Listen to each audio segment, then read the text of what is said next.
Lista d'attesa in Veneto, com'è la situazione? La situazione è una situazione di emergenza. Un anno di attesa come minimo per le cataratte, così in tutte le 9 ULSS venete. Nella ULSS 3 al Civile di Venezia pareva anche il ginecologo, così una signora per un problema urgente, dopo oltre un'ora di viaggio arrivata a Mestre, si è vista restituire la richiesta dall'accettazione del CUP perché era mercoledì e la prestazione si fa solo al martedì e per appuntamento. E ancora nella ULSS 7 una visita entro i 6 mesi segnati sull'impegnativa era disponibile ma solo a pagamento.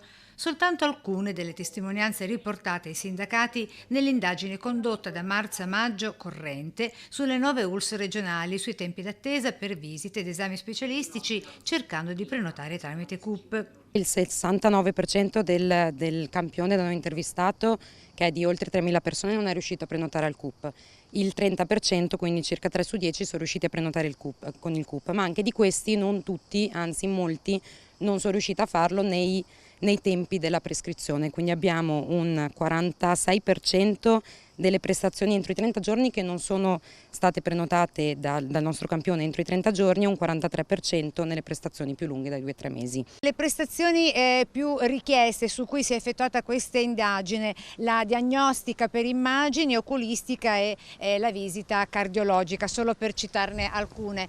7 le persone su 10 in lista d'attesa perché non sono riuscite a prenotare tramite CUP. Maglia nera la ULSS 4 del Veneto orientale con l'81%, seguita a ruota dalle vicentine della 8 Berica e 7 Pedemontana, rispettivamente 78 e 76%, con l'ex equo della 6 Eugania e 3 Serenissima, 71%, staccate di un punto dalla ULSS 2 Marca Trevigiana. Tra l'altro un quarto non sa neanche che, cioè o non è stato messo nelle liste d'attesa o non lo sa, non l'ha capito. Con le prestazioni che finiscono così per essere prenotati a pagamento in strutture pubbliche o private, mentre il 59% degli intervistati attende ancora di essere richiamato dalla ULSS, in questo caso maglia nera alla ULSS 2 Marca Trevigiana, seguita dalla 7 Pedemontana.